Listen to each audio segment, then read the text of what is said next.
Welcome to Shuttles and Needles, an experiential weaving studio. Our focus here is all about hands-on creativity.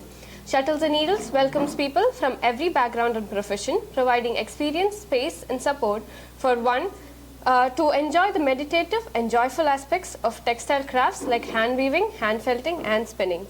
Thread Talk here, brought to you by Shuttles and Needles, is an initiative to interview and interact with experts from different fields related to hands-on work and textile crafts, art and crafts. Shop from Your Wardrobe is Thread Talk's 4th episode.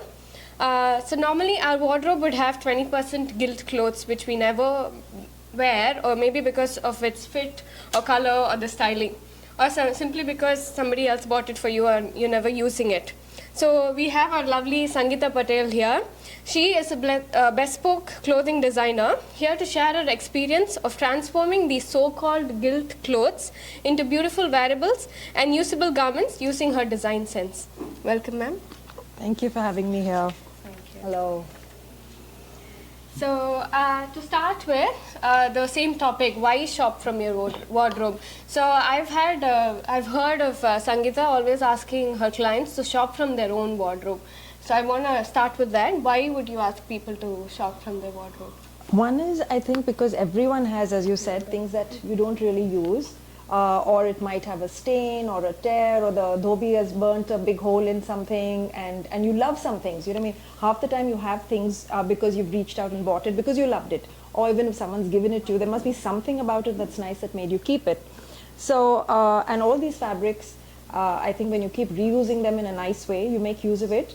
Because you should have things that you open your wardrobe and say, I want to wear this today, no? And not say, oh, push it to the back and never look at it again.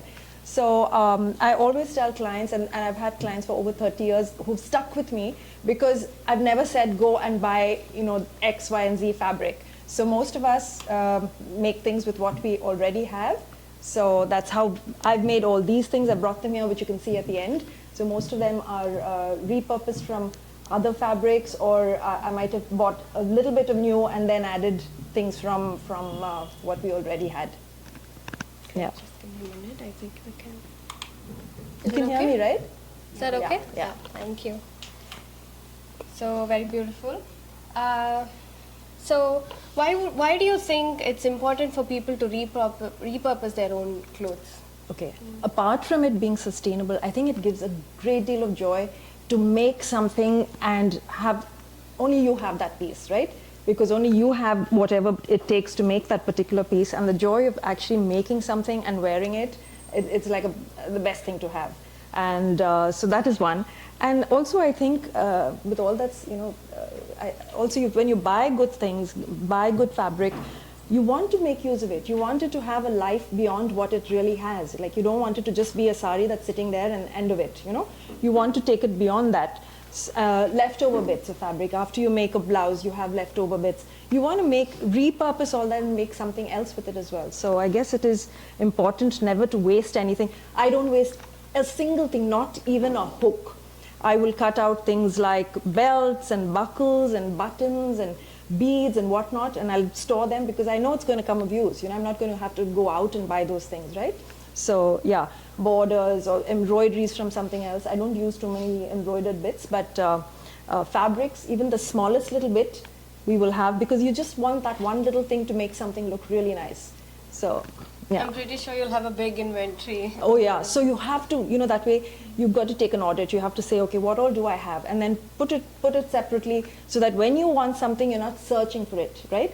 And please do it yourself, because that way you know what's there. When you tell someone else to do it, you really don't know what's kept where, So I like to keep everything neatly. Everything's labeled, so it's like buttons here, belts here, ties here, the garments here, which have my dad's ties as well. So, these kind of things, it's priceless to have, So, yeah. Nice. I've always seen you mention a fabric's lifespan. So that's an interesting thing to talk about. Yeah, because I feel, when you have something and you use it just once, then that's the end of it. But if you use it over and over again, at least you can get 2 life cycles out of it. So there are things here which were, like this one here was a curtain, and now it's become a dress. That's tablecloth. There are old garments there which have been, see that particular one? So this is a client's dress. I asked her to send it back to me. So this was an old dupatta. This was her Marks and Spencer's trouser. So we've used all this again, and we've used it, we've mirrored it, we've reinforced the collar and stuff with that, given it under the cuff. So this is so important, I mean, so make it into things that can be worn not just once, but loved again, right? Yeah. Thank you.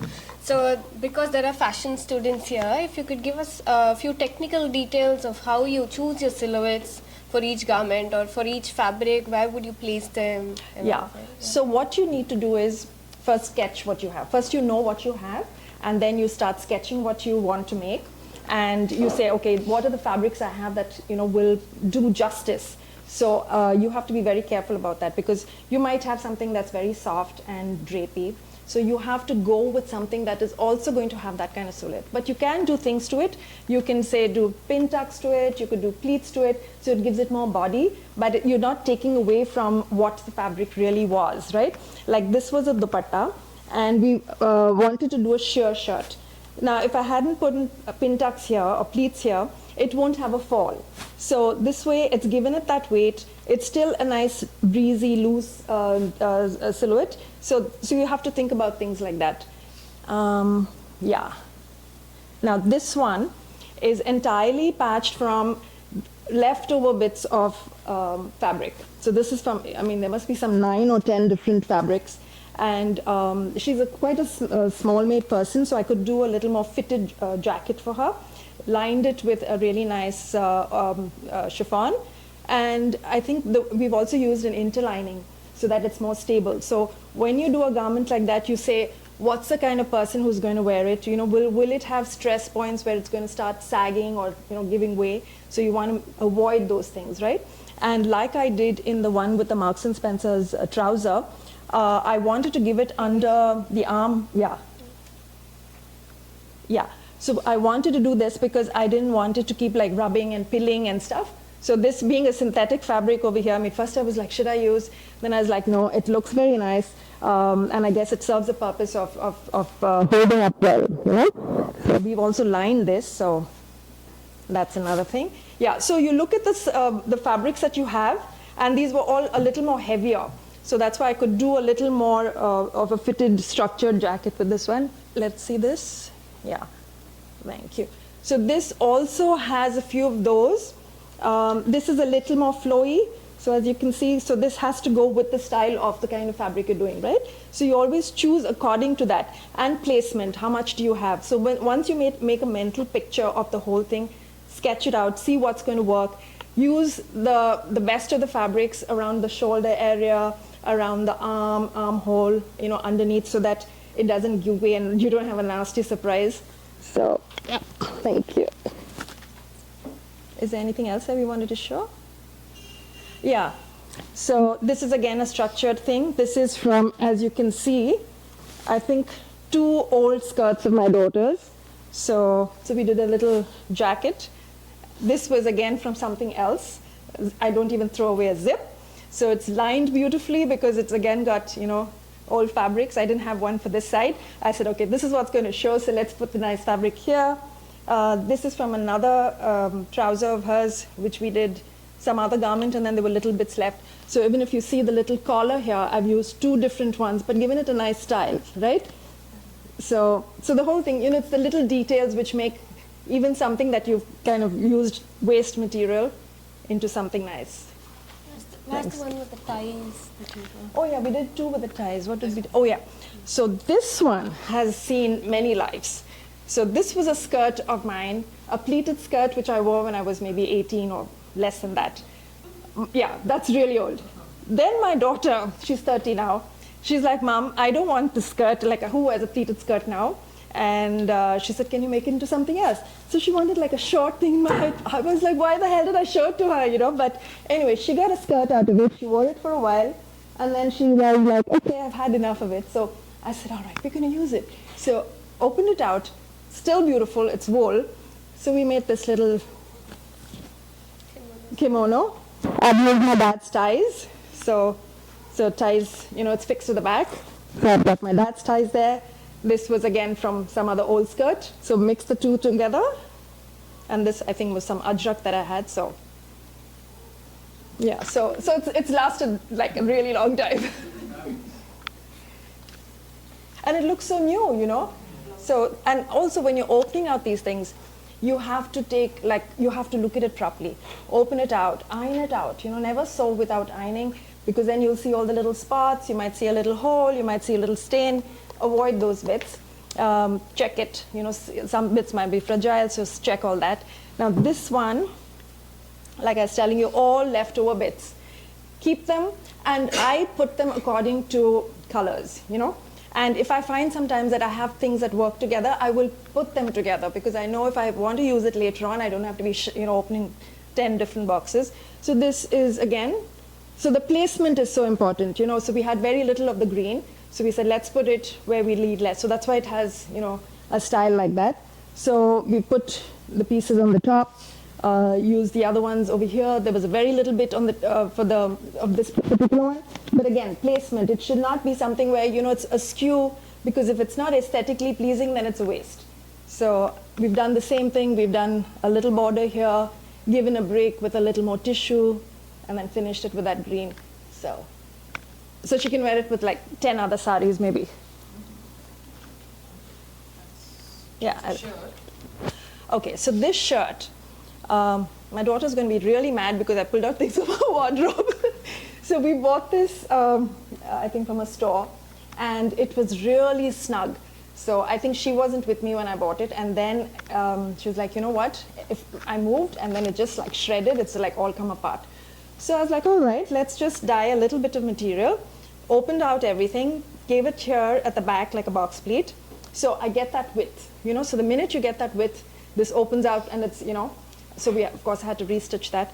Now when you do things like that, you make sure you know, make it look like it's deliberately done right from the beginning. So, you know, put a facing here, put the button putty here, put it on the cuff. It's extra work, but it makes a garment look good, you know. So I mean, she's not going to cringe and say, you know, I'm not going to wear this, you know. So what else did we have? Yeah, so that black thing you see there, the dress. So that was also a skirt. So it's it's okay first time. So it was a skirt. So you can see the waistband was here, and I think she wore it when she was very young. It was a like long skirt, and then she's like, okay, now I'm done with it. What are we going to do? So first I was like, should I cut it, make it into a bag? What should I do? And I said, hey, wait, let's see. We just add a georgette on the top. She can wear it like a dress, and she does. I mean, she, you know, I think she reaches out for it quite often, and though, you know, the silver there is actually from the pocket, but it looks nice as it is. So those are things like that. The linen dress here, my mom had curtains in this, and then when they changed the wall color, they were like, okay, you know, this is looking very different. So I was like, don't do anything, just give it to me.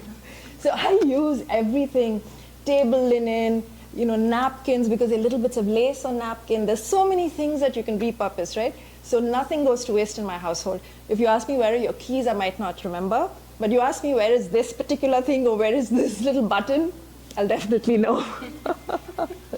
So we've seen the beautiful journey of all your garments that are here. What is your journey with this? Oh, well, okay. I started off doing sociology because I think I wanted to get back at my dad for wanting me to do medicine. So I said, okay, I'm just going to do, you know, whatever I get a seat in. My heart was always in making these things because when I was growing up, I had a granny sister who'd come and stay with us, and she was wonderful because she would come and she would open out clothes, you know, make dad's trousers into something for me, or, you know, she was so good. She was such a good seamstress. And I learned little tricks from her, which, you know, you see in fashion magazines now, you know, people wearing trousers with that little stripe down the side. So she did it for me when I was in class 3, all right? And to hide that, she would embroider over it, you know. She'd say, okay, we've left it out by, like, you know, you've got 1.5 inches here, so let's do embroidery and cover up most of it, you know, because a big patch like that would look odd.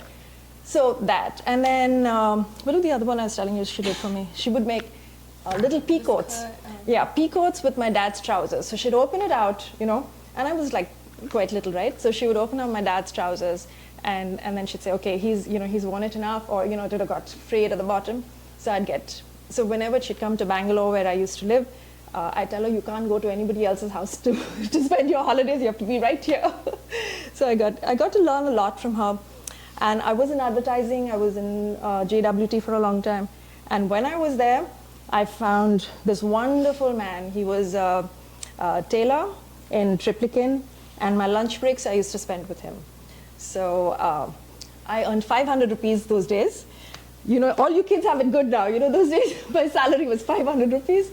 So I would like, okay, I don't have money to buy a lot of fabric. So I tell my mom, just keep sending me whatever you don't need, you know, from the house. So bed sheets or curtains or whatever you have. And then if I didn't have that, I would tell my friends, like, go home and bring whatever you can because I'll get them sewn for you. So I think they kept it going for a long time. So once I stopped working in JWT, I said, this is what I'd like to do full time. So I've been doing this now for 30 years or more. Yeah. And my daughter's 30, so I think 32. Yeah. Yeah. So, like you said, were you formally trained to do this? No. Yeah. Did you go for any classes later? No. I think I had wonderful people who came into my life, like Babu Rao.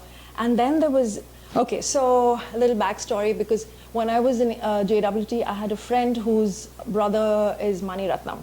So she said, do you want to do an outfit? You know, he's doing Iruvar, and you have to do this outfit. If you're interested, I'll connect you.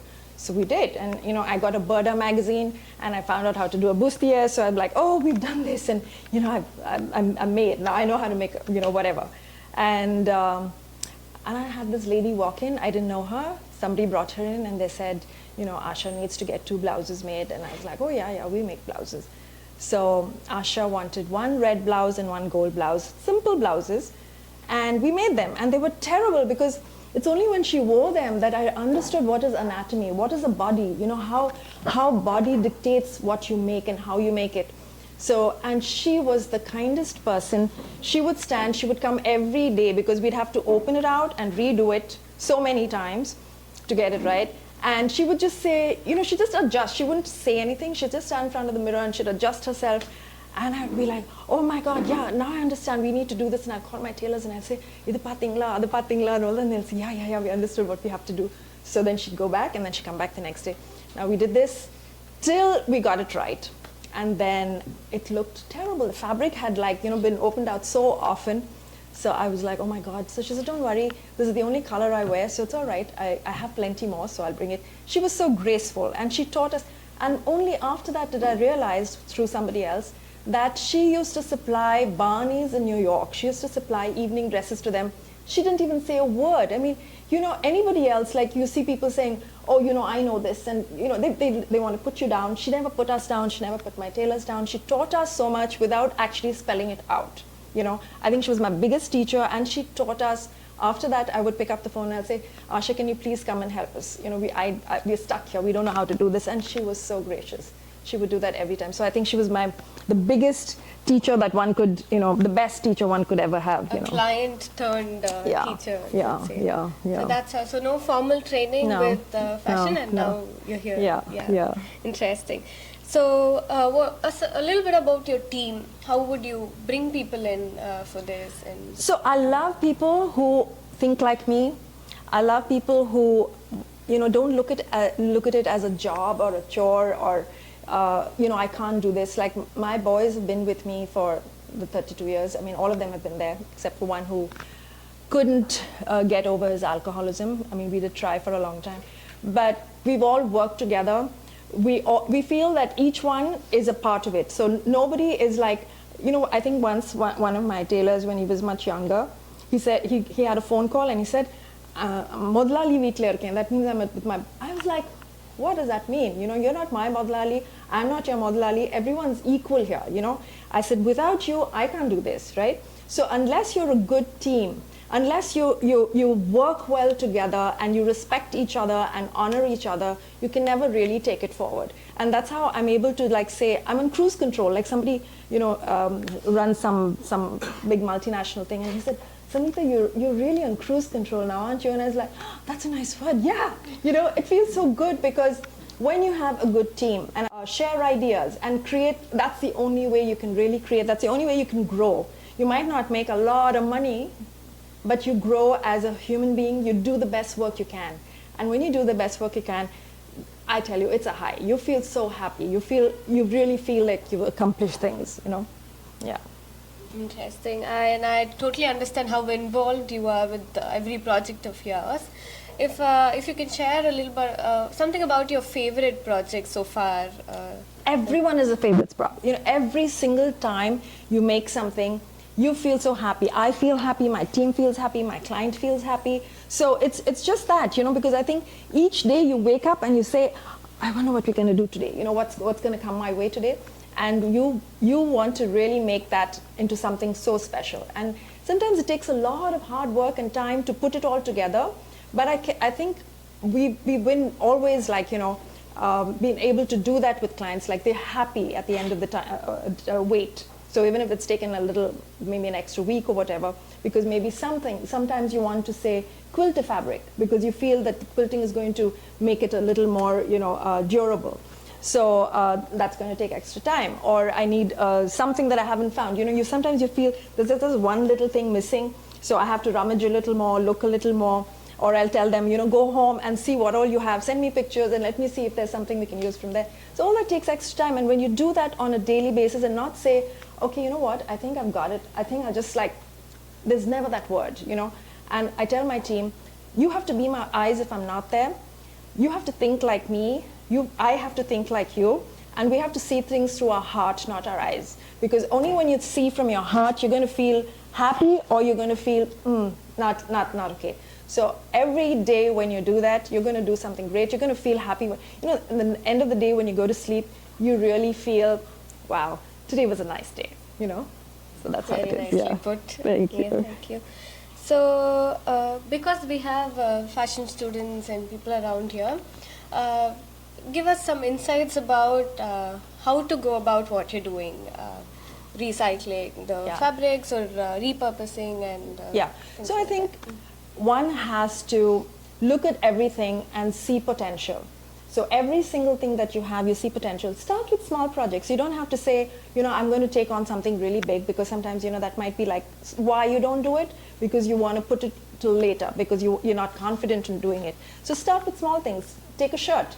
Take your maybe school's uniform shirt and see what you can do to change that. Keep the body, change the collar, change the cuff, you know, add little details, add a different button. You know, the minute you do one, you want to do more. So take your school trousers, maybe put that stripe on it, do some embroidery on it, jazz it up a little bit, and every single time you do something, you feel you've accomplished something and you're ready to take on something that's a little more difficult. So once you do that, then you go on to bigger projects and you say, okay, now I'm going to take this dress and I'm going to do this. So once you get all those things sorted, you also have to be very organized. Like, I think the key to being able to do things successfully is when you're super organized. Keep things in the right place. Your tools should be good. And also I feel young people should not say, tomorrow I'm going to finish college and go out and work and earn this bunch of money. Learn as much as you can, because you'll never get that opportunity to learn again. You know, because after that you get weighed down by work, you get weighed down by family and everything else. So the amount of exposure you can get and experience that you get, you'll never get later in life. So if someone says, hey, can you work for me for 2 hours? You know, I cannot pay you much, but if you're going to learn something from it, go for it. Just go there, learn as much as you can, and also find people like you around you who you can work with. You know, so instead of looking at each one as a competitor, look at who you can collaborate with. Because the minute you collaborate, the simplest things becomes, you know, much more easier to accomplish, or even if it's a difficult thing, because each of you brings something else to the table, right? So work on those strengths, know your weaknesses, know yourself, know what you want, know how to get there, and that's the only advice I can give. You know, learn as much as you can, experience as much as you can, and then you say, okay, this is what I can do. Thank you. So also for them to know, what's your time duration with these projects? So how long do a few projects take? Or what's the amount of detail you give it to each? So first would be where I'm sitting and saying, okay, I've done the sketch. I've pulled all the things together that's going to make the thing. And then I sit with my team and we say, okay, this is how we're going to go about it. And then there's at least 2 trials, because I'm very particular about the fit. So it takes time. So I think from start to finish, definitely each garment takes 2 weeks to make, you know. So that's, I mean, if someone says I want something tomorrow, I'm not going to do it, no. Because we need to have that, you know, because things are sewn on. Sometimes you feel after you see it on them that you need to add or subtract, or of course you have to, like, you know, look at the silhouette and say, okay, you know, it has to be something that we need to look into, or the fit has to change, whatever. So it definitely takes time, and you can't, I would never be satisfied. So it's better to tell them right there that I'm not going to do it, because I can't do things, I mean, we can't, I don't have little elves sitting with me who are going to walk through the night. Yeah. If anybody in the audience has any questions for her, I can pass on the mic to you and do it. Anybody?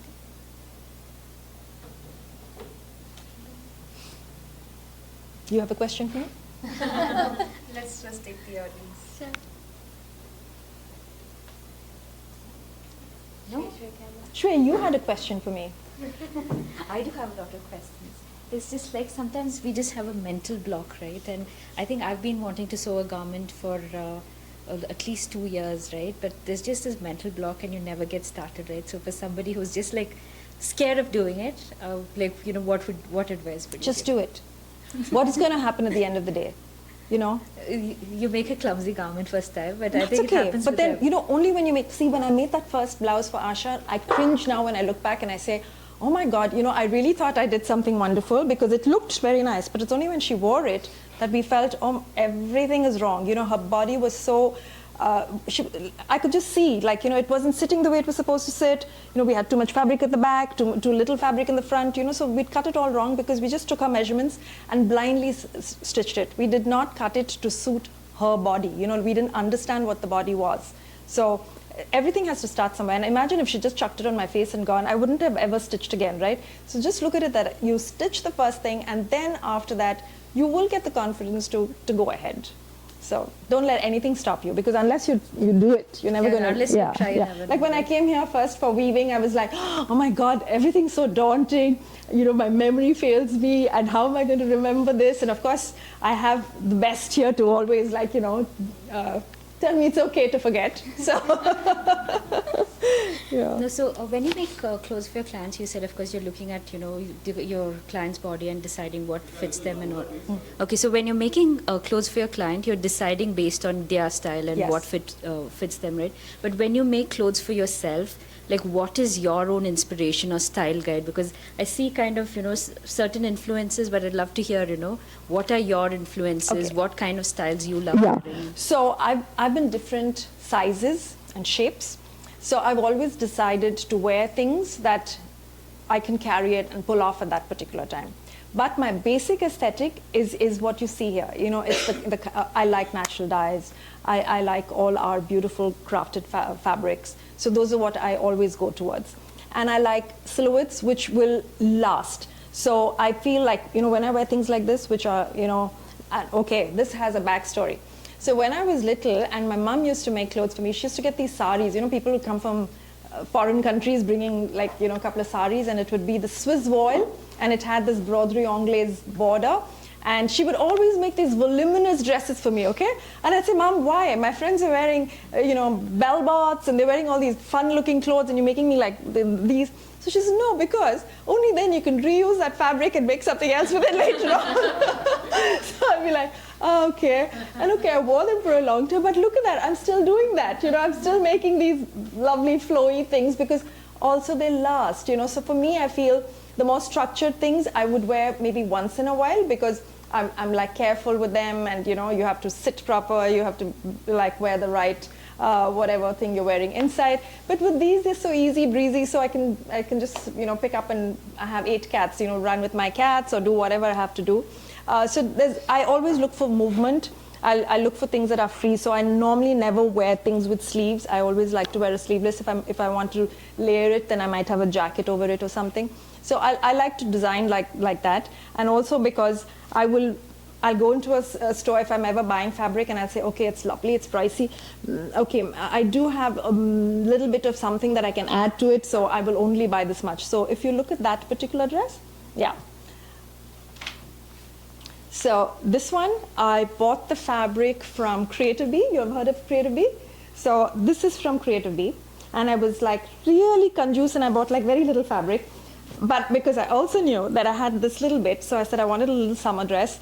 And I said, this is from a friend's kurta. I had made her something and this was left over and I asked her permission. I said, you know, there's a bit left. And she said, only if it's a tiny bit you can have it because I love it and I'd like to use it for something else as well. So anyway, so we used a little bit over here. And this was one of those loose harem pant kind of things that I bought from Brass Tacks. So it was a lovely thing, but I never, you know, I bought it. I wore it a couple of times, but that was not me at all, you know. So I said, all right, if I just like tea stain it a bit, it's going to match. So I did that. So I tea stained this thing and I made this dress for that.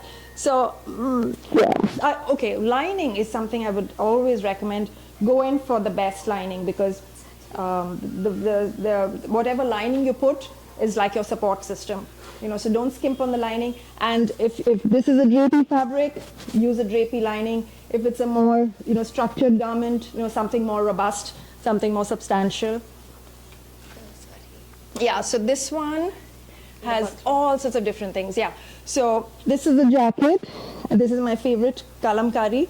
And my mom's thing had some big stains on it, so the sari became the lining, and it needed that, you know. This was a Weaver Studio top of mine. So then we opened it out and I said, okay, I would love, you know, for that color to, you know, at least when I wear it, I feel happy, right? And of course, as you can see, the bottom end is where it's narrowed down. We didn't have too much fabric left. So I was like, okay, the top is where I really need it. So the little bit I will overlook. I wouldn't have done it for a client though. These were buckles from my daughter's pinafore. Cut them out, kept them for ages.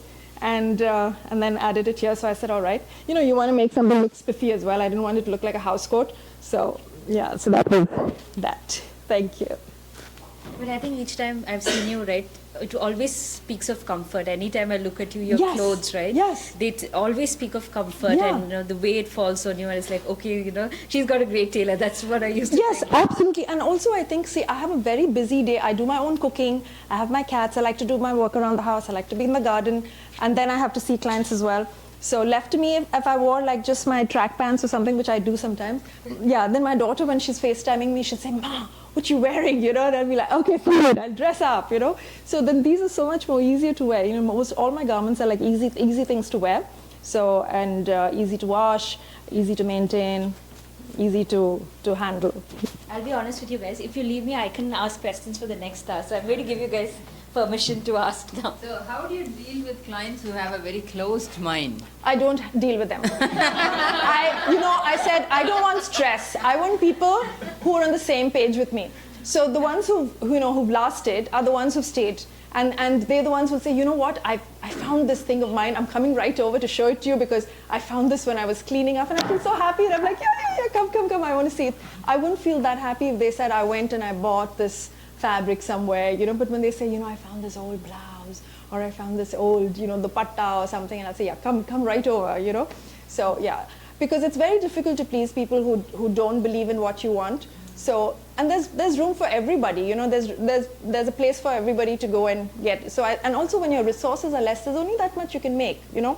So my team can only cater to X amount of people. So you might as well work with people who you really get along with, who you really enjoy working with, and give them what they enjoy. Yeah.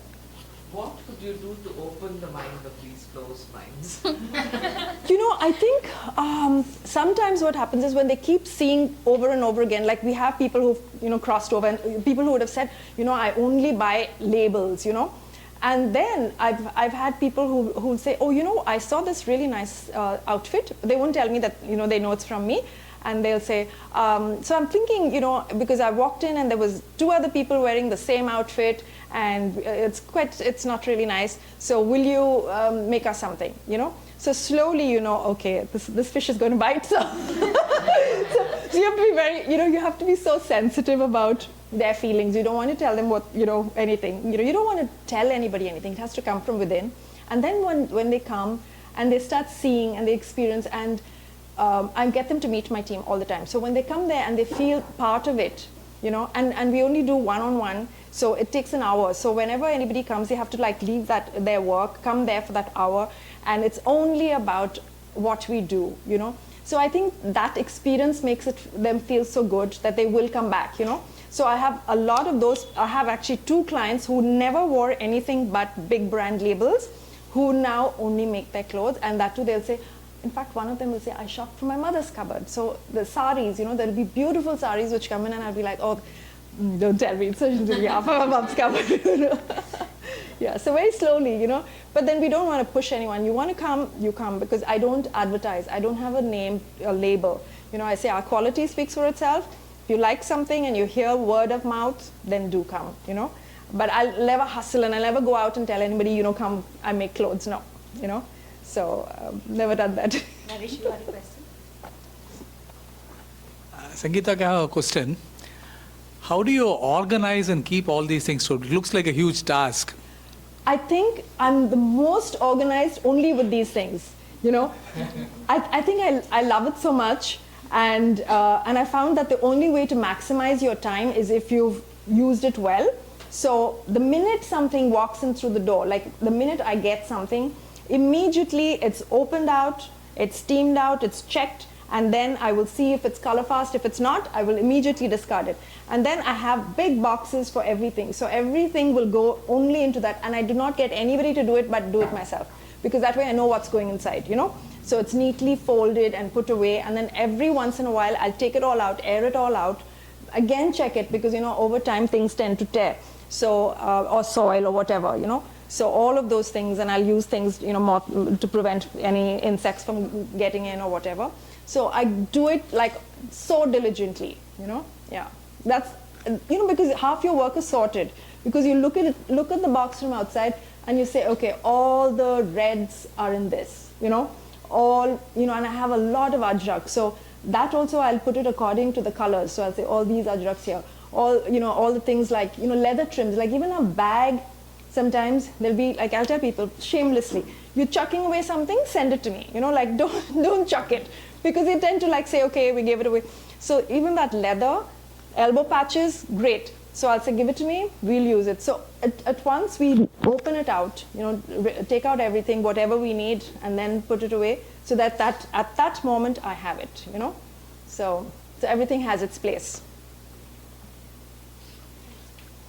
Have you ever seen the challenge in terms of like somebody asked for the hygiene factor?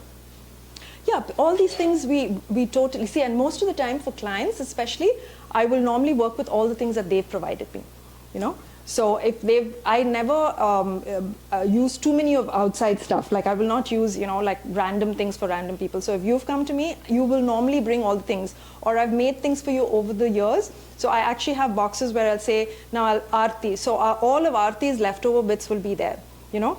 And because that way, you know, also, see, it's a small community. I don't want to be making somebody something where they'll say, hey, you know what, that looks like my fabric, you know, on you. I mean, that's really bad. So normally we tend to work within what everybody has. Everything is washed, ironed, so no problem with that. You have to, you know, you have to really take care that you don't cross into certain things. Like, yes, if I've taken a leather and I've used it, you know, that's a different thing, or a buckle, or a, you know, some kind of accessory.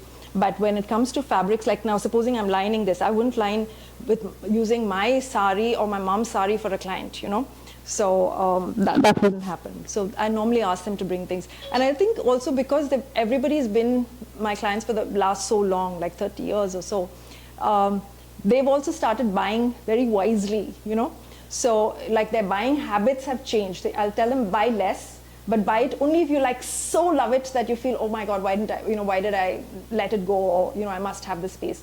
And buy it because you know that you're going to wear it over and over again. I said, you know what, there are times when you say, what am I going to wear for a wedding, or what, you know, people have already seen it. So what if people have seen it? But don't you want to enjoy it? Because every time you wear something, I wear this dress so often. I feel so good every time I wear it. So I said, every garment that you own, even if you have a handful, should be things that give you a lot of joy, you know, like you really have to feel very happy that you're wearing something, you know. So I think even with my clients, like even we don't want them to make too many, and they also like restrict the number of things they make through the year. So they make a few things, so they collect things slowly, you know, so they'll say, okay, we pull this out. There'll be people who brought their, like the fabric paints that you get from Seta. So we'd hand paint stuff, you know, so again, you're using their material and adding value to it, you know. I've stopped doing embroideries now because my embroidery people became too old, so I had to retire them. And so I like to do these kind of things, you know, and then we're going to try out, what is that, eco-printing? So I said, let's try that. So different things so that we can make use of what they have and just add a little value to it. So what kind of, the range of clients you have, or like, is that it's Age? affordable for, not age, it's an affordable category for like college going students can probably like an afford or something like that? No. Elite segment? No, the What reason data it's... you are selling, like, Okay, stands for? so now if I'm talking about my team, they've been with me for so long. When I started, I literally actually told my team, I said, listen, I look at this as something long term. It's not something that I'm just doing for the heart of it, for the for the fun of it for now, you know. And I was very young at that time. So I said, when we start this, I'm going to be putting in a lot of energy to try to, to get the business going and whatever. And this is what we're going to split. So if you get this much, I'm making this much on it. But every year, if you stay on, it's going to reverse. So now I get 10%, they get 90%. So, and their salaries are very good. My main master, his daughter's a lawyer. His son is doing AI, artificial intelligence. And, they didn't have to beg, borrow, steal to go and get a seat, And so when you pay them well, like for me, I'm all about how well you pay people, because you want to make, that is what life is about. Like you have to, so if someone comes and says, hey, listen, why is this costing so much? And I'm like, oh, don't you think we deserve that, because it's all of us, So it is a bit pricey, but because it's the same team who I feel should get what they're getting. Okay. Since you are saying that your embroidery is like almost reaching the age of retirement, is there any opportunity for youngsters, like somebody who is having a couple of years experience in embroidery, or somebody who is interested to travel with your journey? Absolutely, because there are times when I do need embroidery, and we're normally stuck because I don't have somebody on a regular basis. I do have a friend who put me onto a gentleman who does work for them. They do job work for her. So he comes and helps me out once in a while.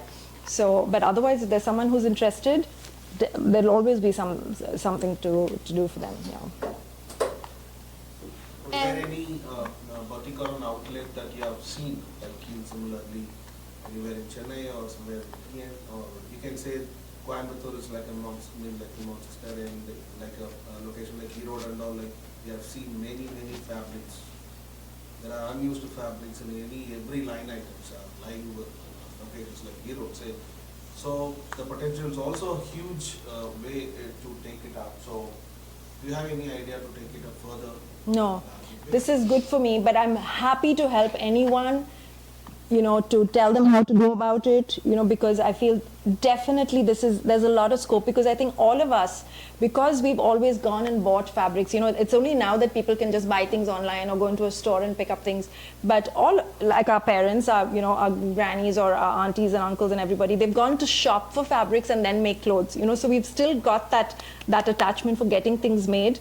And we still hoard things. We will still keep something because we say maybe it'll come of use sometime. A lot of times it might not, because they don't know where to get it done. So I think it's a great. If you look at it, there is a lot of potential everywhere, and I think everybody should look at it and make it like this is how we work. This is our business model. This is how we're going to stay true to ourselves. And I think there's a great market for that, for sure. Definitely. Yeah. So have you done any of fashion show wrap where some of the model was carrying, or some of the model probably like your client where? My clients, like actually the lady, the one with the Marks and Spencer's thing, the black, yeah.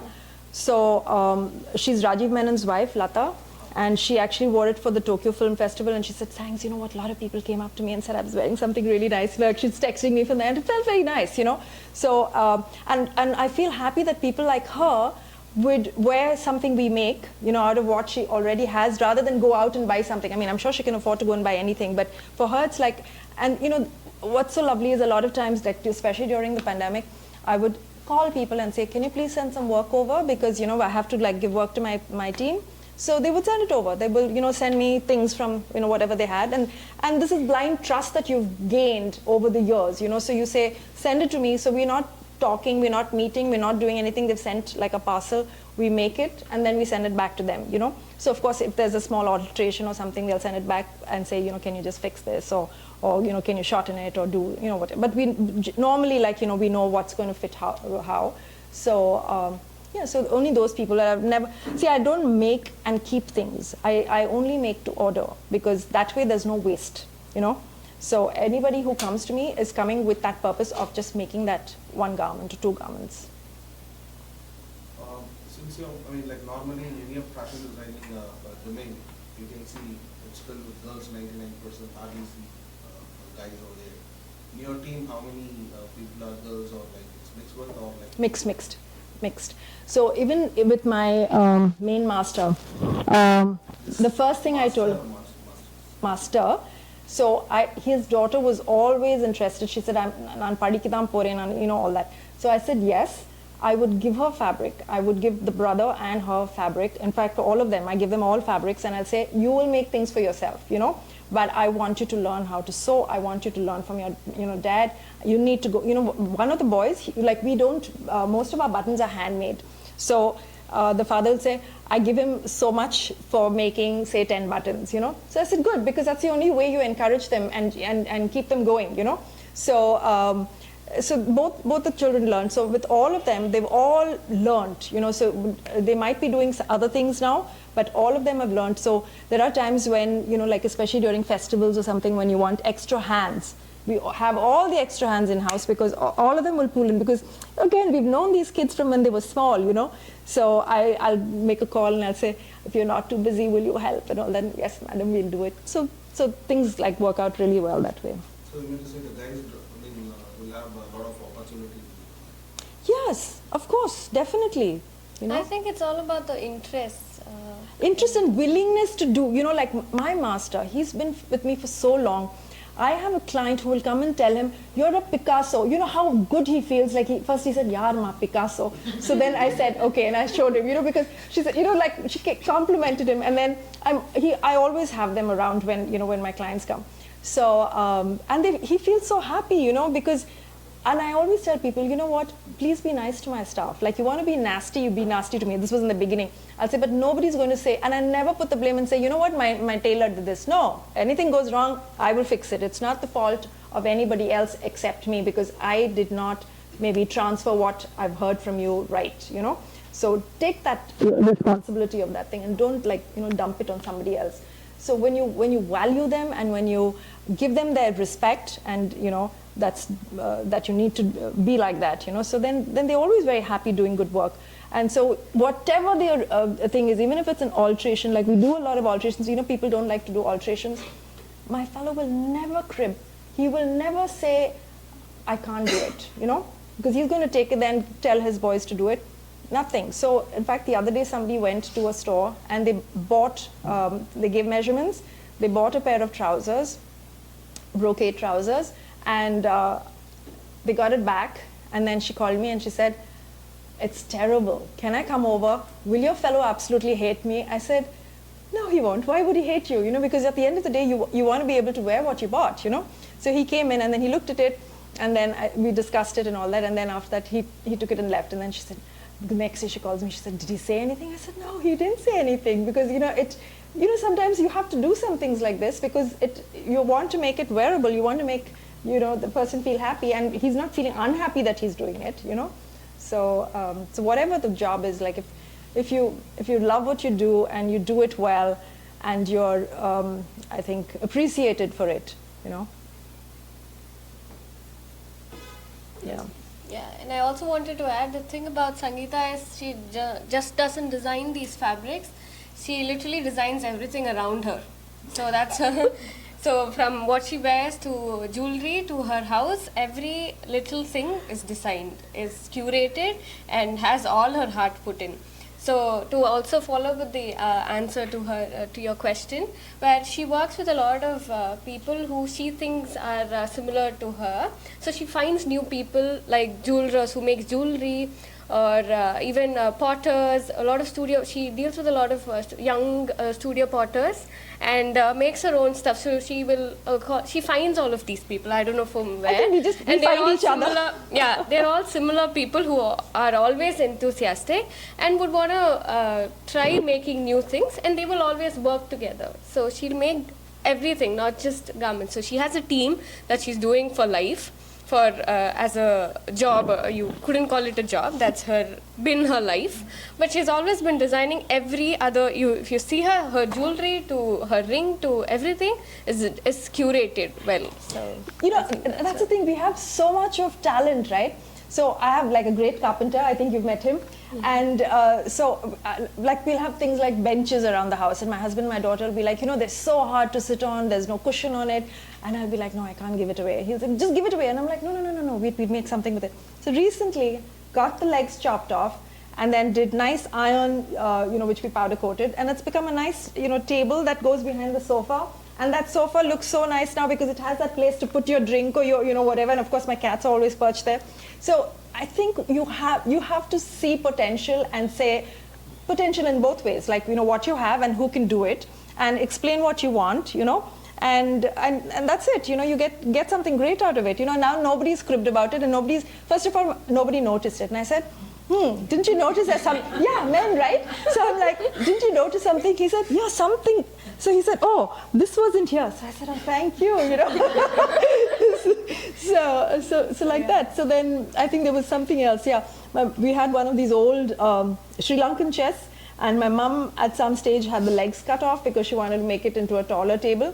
So there were these 4 beautiful legs that I'd had, and I'd said, oh my God, I have to make something with it. And I'm never in a hurry, because you have to think of the right thing and then make it. And then recently I made it into an ottoman, one of those nice cushioned ottomans. And it's nice and big, and it's comfortable, and of course there's always one cat on it, and which adds to the beauty of it. So so you always find people to make things, to see things with the same eyes that you have, or the same excitement that you have, and I think like I always tell people, like, in fact I told her, she said she wants to collect a lot of money and go and buy some things, and I said, wouldn't you want to give my jeweler some work? I'll send him to you. You can sit there, and then that way discover this your passion for making jewelry as well. So there are people like that where I'd love to share and have you all work with them, because they need good people to work with, and we need good people to work with as well. Yeah. So it's not just fabric. Yeah. It's simple as that. I have a question. So if you start a project, for example, a client approaches you, and the client approaches you, and you don't have all the elements that you need.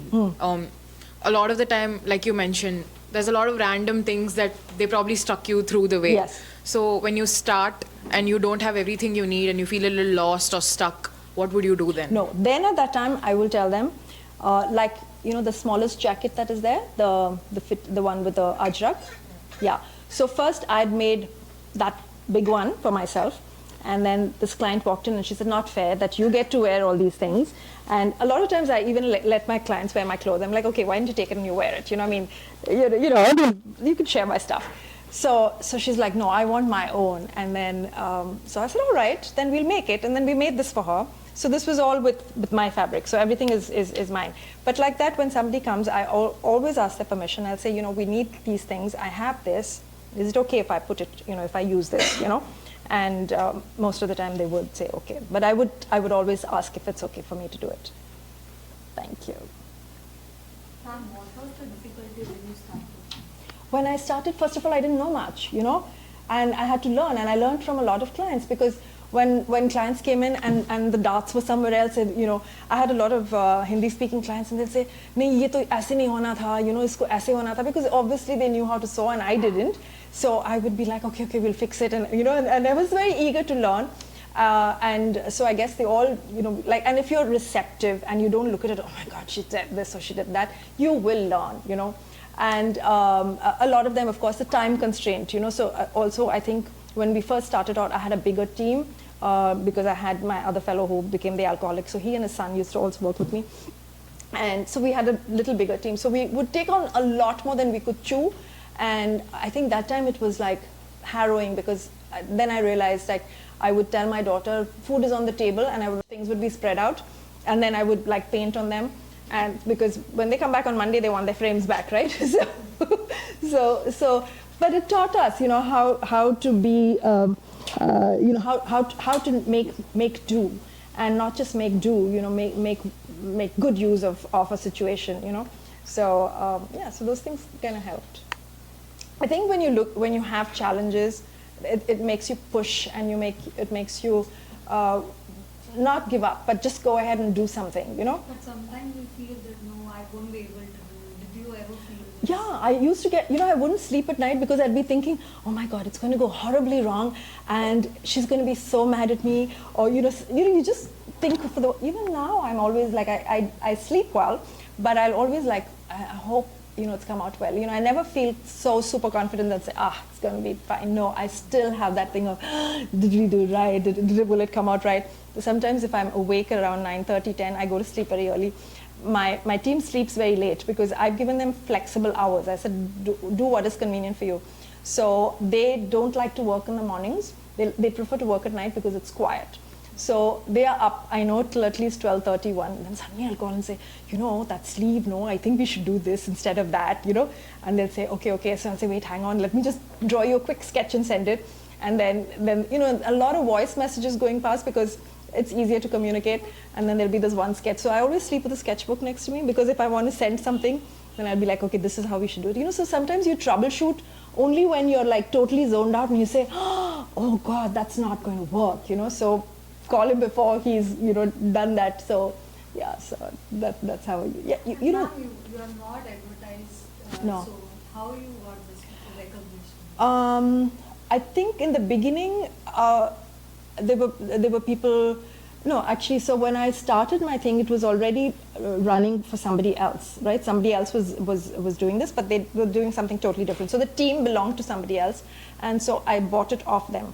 So for the first 6 months, I was only finishing their work because they had a lot of orders and I had to finish all that. So that was my commitment for them, that I do it.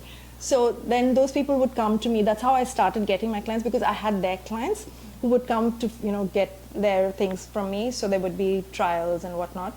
So so that's how we started. And then briefly, I had a tiny little store, and that's when I realized that those things don't work for me, because I'm not. I do not like to make collections and put them. No.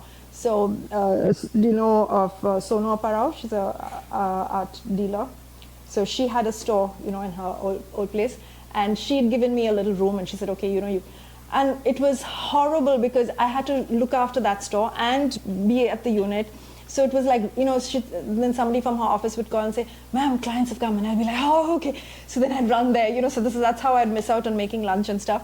So I kept it on for I think I had a lease for a certain period. Then I went to Sonu and I said, Sonu, this is not working. What do I do? So she said, it's because it's you. It's all right. I'll let you go, So she was very kind. She didn't say, oh, no, you owe me this much money, nothing, So she was very kind about it. And so I think I kept it for 6 months, and then I was like, I don't want to do this. Yeah. So I think it was basically, I don't not think, it's always word of mouth. So it's always like somebody who's, worn something and somebody says, oh, that's really nice, and where did you get it, or, who made it. So that's how they've come to me. I think her garments speak for themselves. I would say so too.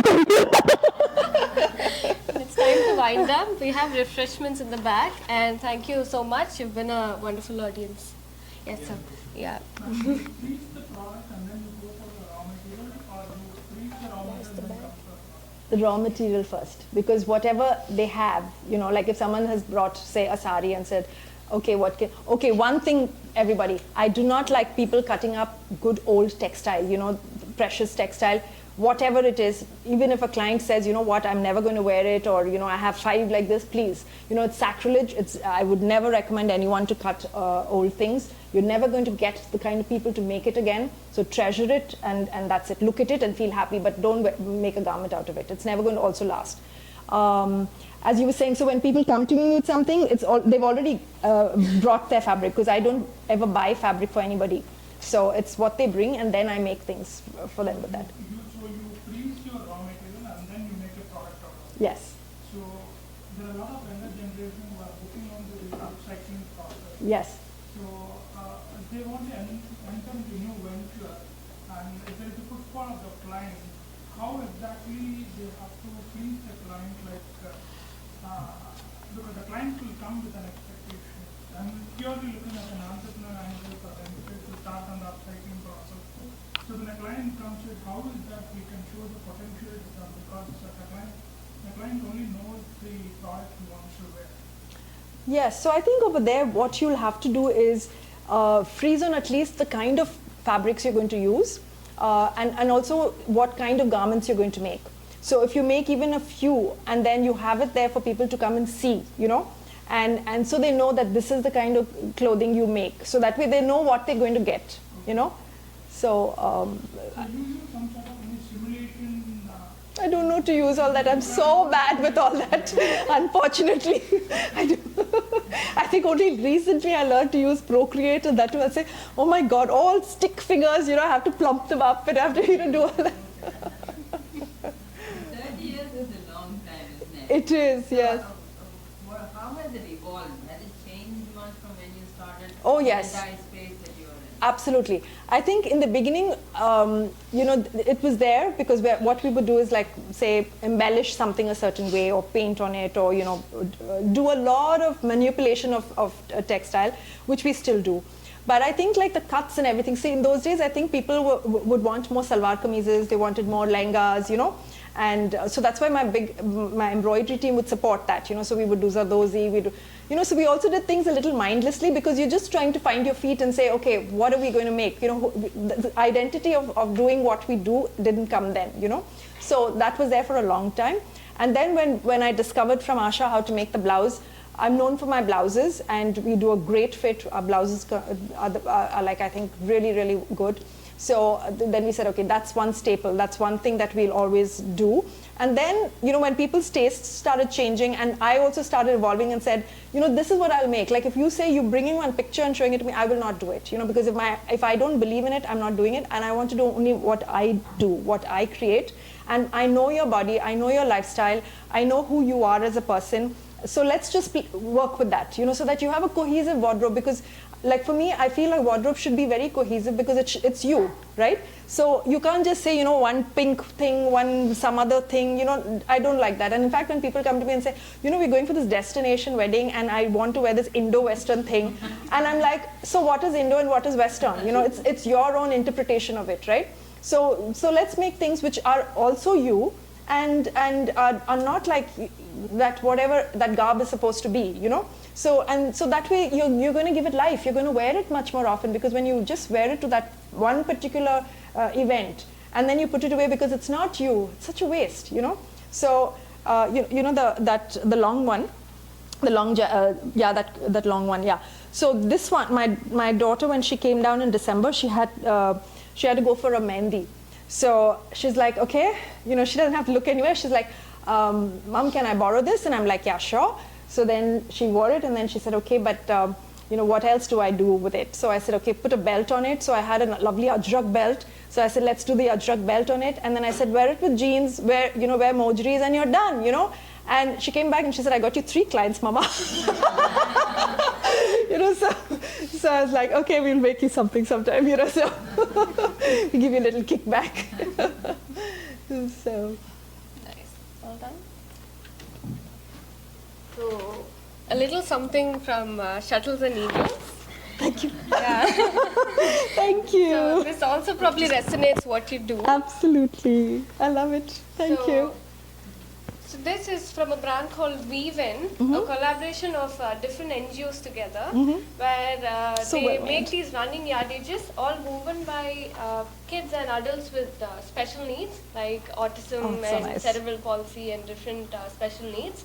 So the yardages are then converted into these beautiful silhouettes designed by Mrs. Kalani Pramod, who's sitting there. Thank you. Thank you so much. This is so lovely. Oh, I love it. I love how it's made. Thank you. Thank you. Thank you all.